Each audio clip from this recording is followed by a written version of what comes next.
Do you need an aerial hammock on the go for outside events, or perhaps you're a renter like me, so you can't set up a rig permanently in your house? If so, then a portable A-frame, like you see here, is exactly what you need.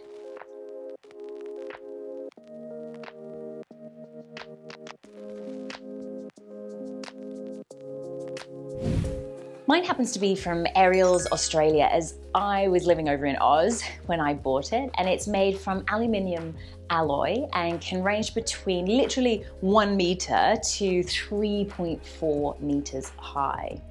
I'm going to link the exact frame I have in the description box below. I bought it as part of a package deal, and it included the hammock, 2 carabiners, the daisy chains, and obviously the A-frame itself. And I highly recommend this product. It's definitely done the test of time. I've had it for about 3 years, maybe a little longer now, and I've been lugging it overseas quite a few times and in and out of studios as well when I've needed to use it for private clients that I've been teaching over the years.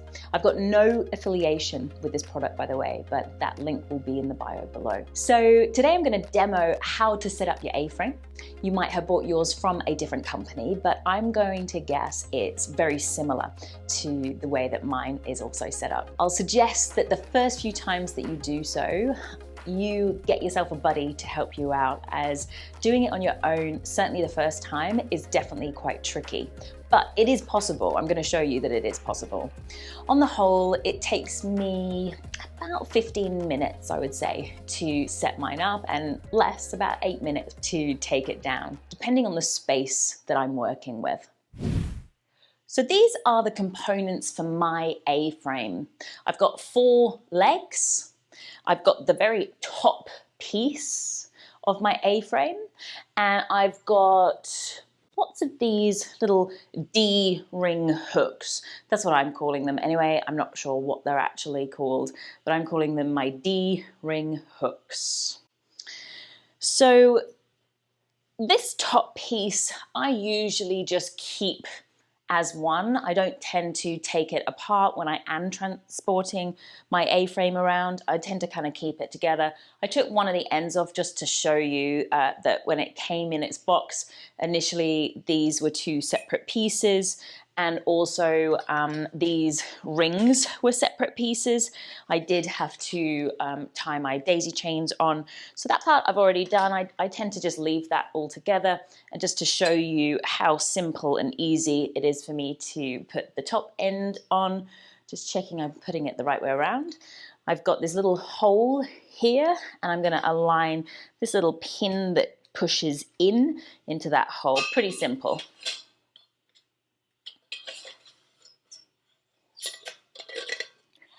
She says it's pretty simple. All right. So like I said, I tend to just leave this part as one piece. I'm going to just move that over to the edge and out of the way. We're going to go back towards our legs here. So I've already pinned my legs into place. This would be the shortest height, about 1 meter or so high. And I'm going to just show you this one that I haven't pinned together, what it actually looks like when you undo it. So there's 3 sleeves that my A-frame works with each leg.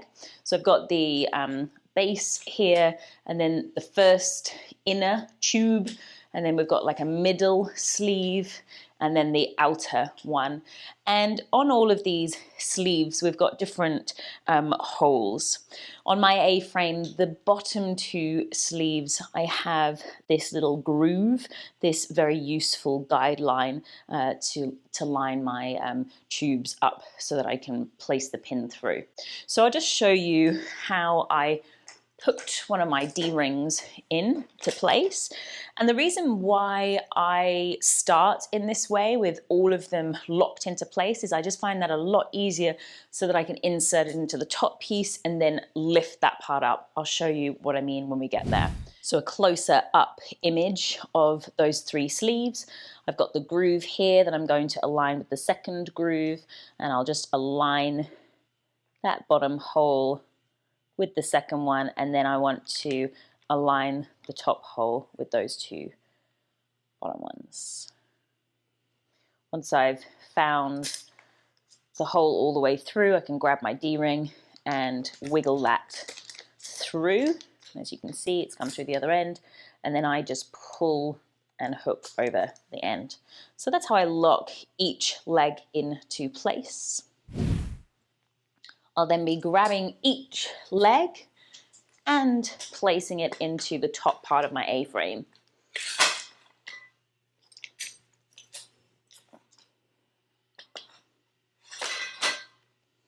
So I want to lock them in exactly the same way as I did that first leg, just trying to align the holes. I apologize if my head is in the way. You can just see it there. There's a bit of wiggling around until you find it, locking it into place, and then the same, that top one. This one's a bit easier, I can find it quicker. And then I'll do the same on the other side as well.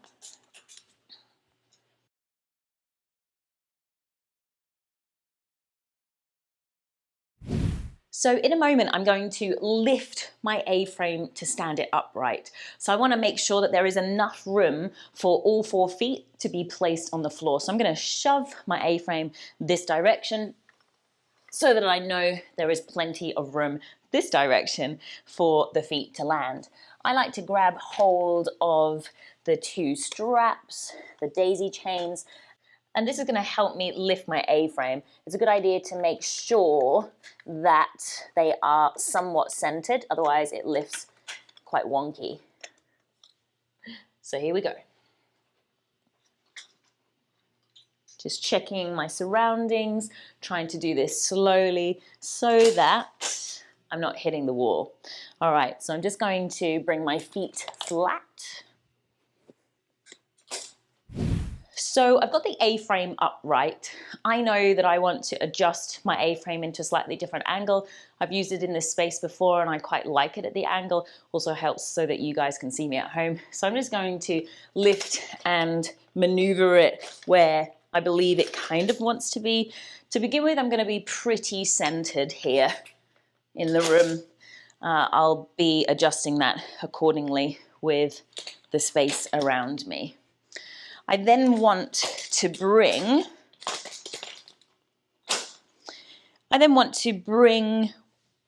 the last of my D-rings roughly to each 4 feet so that they are handy. Okay, so I want to remove this first D-ring that I've already positioned. And at this point, we want to remove the top sleeve and just hook the bottom 2 sleeves together. I know the height that I want to go for because I've done it before in this room, so it might take a little bit of playing around with what level or height you're going for. So I just want to align my 2 grooves on those bottom sleeves. And I know that I'm going to go for the second hole on that bottom sleeve. So I've got the first hole on my middle sleeve and I'm going to go for my second hole. So it's somewhere up here. I've just got to find it. Oh, it's already gone. Okay, so we are here. So I've now hooked that one into place. I'll be going around and doing this with all 4 legs. Okay, I'm not going to lie. This part is the hardest part to do on your own. And for me in particular, it comes down to the space that you're working in, because I have to be very mindful not to hit one of these legs into a wall or even hit the ceiling when I'm lifting up this last part. This is a rental and I have to be really, really cautious about that. Also the light fixture on the ceiling. Okay, I'm not gonna lie, this part is tricky when it's just you on your own doing it. The main reason is probably because of the space that I'm working in. I've got walls quite close by. The ceiling's pretty high in this space, but I still have to be really aware. As I lift each leg, the A-frame will tip the opposite direction. So I'll be trying to be as aware as I can with my gaze as I move through this. It's also a bit tricky because it is quite heavy, of course, so do take your time with this part, especially the first few times you do this on your own, but it is possible. So I'm going to grab my D-ring, get it handy. At this point, we want to again align that groove. That's what I've got to work with. And I'll be placing my D-ring into my top hole. Yours might be different. Sometimes I do wish there were a few extra holes on my legs. You'll notice that I have to pull this out a long way to get to the very first hole that appears. And that would be where I'm going to be pausing. I don't need to have any extra height. So I want to be pulling this leg through. I'm keeping an awareness of my surroundings. I'm going to start by getting a little higher now. So I'm trying to find a hole to appear into my top hole. I don't think it's come out yet. I may have missed it. Let's just double check. No. Yeah, okay. So I just saw it flash past. The first leg I do, I always think, really, is it that far? But it is. Okay.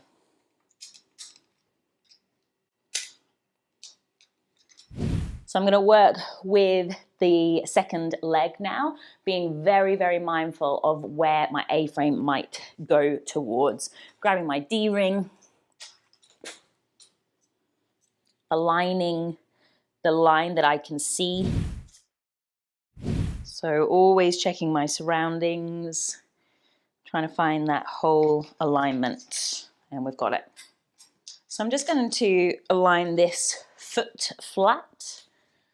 I like to, as I do this, always try to have at least one hand really pulling the A-frame in the opposite direction. I'll also use the daisy chains as well. So heading over to that second side. So for me at this point, I have to be very, very wary of the light on the ceiling as well. Not gonna lie, once I've done the first three, I start to feel like I'm getting somewhere.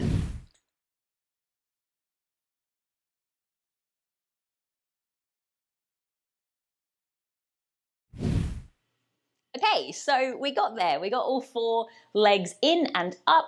We've got the A-frame standing tall. I am going to shuffle this into place and I'll show you how I do it. It's not very graceful. It's a bit of a crab crawl.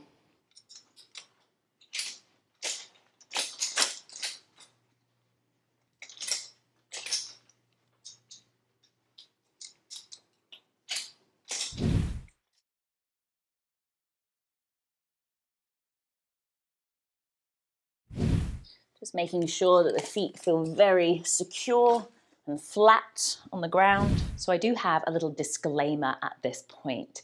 The A-frame that I purchased does actually come with two straps that you can attach to the bottom D-rings, one either end here and one either end here. So it would be roughly at that level. The idea about this is that it would hold those two legs really firmly into place if you're pulling it really nice and tight and firm. And if you've got quite a high level trick style practice where you are dropping your weight a lot into your fabric, I do recommend that you use that. The reason why I haven't put them in is, one, I happen to have mislaid them in one of my many moves since purchasing the A-frame. And two, I haven't gone ahead and bought something else specifically because for me, in the style of practice that I use my A-frame for, I haven't really felt the need to add that into my setup. I don't tend to do lots of high drops or tricks, and I don't notice that my hammock or the A-frame is slipping and sliding around a whole lot. I'm pretty comfortable with my setup. Okay, so let's hang our hammock. I have created a video on how to tie your hammock, and I'll link that right now on the screen and in the description box below. So that's another video that you can check out. So the first thing I'm going to do is open up my carabiner and then hook each carabiner into the lowest loop of my daisy chain. From here, I want to bring my ladder in because I'm not going to be able to reach. Actually, I might be able to, but let's step up onto my ladder. And then I'm going to hook, I think it's at this level that I've been practicing at. I do sometimes change the length of my hammock. I've just retied it. So I believe that this is the correct length. And that will depend on the length that you've tied your hammock. I could have made my fabric a lot longer. Sometimes I do that. I've just retied it and it is particularly short at the moment, but that's fine. It actually doesn't matter. So I think this is the correct height, but as you can see, you can just change one side. You don't have to have both exactly the same level. I do tend to have mine either the same level or one higher and lower. I don't tend to have one lots higher than the other. You may then like to lock your carabiner into place if you have locking ones for that extra safety. So I approach the fabric, standing under plumb line, that center point between the two pillars of fabric. I have set up my two daisy chains at roughly shoulder width. I don't tend to go a whole lot wider or closer together. We are a double point hanging hammock, not a single point, which is a different style of practice. Then under plumb line, feet hip width. If I was standing on my tiptoes and pressing down, hands a little wider than the hips, I want the fabric at roughly pubic bone height with the feet flat. They're going to be aligned roughly with the hip flexors. Here's my hip bones, got a couple of inches down lower for the hip flexor, which is like the crease of your hip. So at that crease point, feet flat, pushing down firmly. This is a good height. I'm going to grab my ladder out of the way. Feet flat, pressing down firmly, and we've got that fabric in the correct position. So I've hung the hammock roughly at shoulder width apart here. I haven't gone a whole lot wider with the points of hang. I also haven't gone really close together. That's a different style of aerial yoga where it comes from a single point. We've got a double point setup here today. To make sure that the fabric is at the right height, I stand under the center point, which is known as plumb line, and then I want to grab the fabric like it's a bar in front of me. So I want to try to avoid dipping down one side through my wrist. Usually it'll be this way. Keep the hand as flat as possible. Hands a little bit wider than the hips, just a fraction. And then if I was to come up onto tippy toes and press firmly down, the fabric aligns roughly with pubic bone. If you have your feet flat, you want to have the fabric roughly at hip flexor height. Here is my hip bone. Hip flexor is about a couple of inches lower depending on your shape. And if I was to forward fold, we have a natural crease there. That's roughly where the hip flexors are. And that is roughly where we are when we've got feet flat, firmly pressing down. Thank you for joining today's video. I hope it was useful, even if you don't have the exact same product that I do. Let me know perhaps where you got your A-frame from, and do you recommend yours? Feel free to share your thoughts in the comment section below. My name's Hannah, by the way, and I specialize in aerial therapeutics. I'm part of an online teacher training group through Creative Body Flow, and I'm going to link the up-and-coming trainings that are happening in the description box below.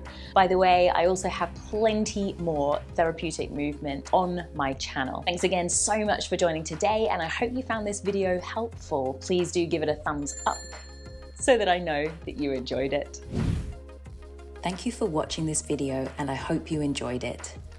Please don't forget to like it below, subscribe to my channel, and hit the bell icon. Not only will this keep you up to date with my offerings, but will keep content like Tula being free and accessible to all.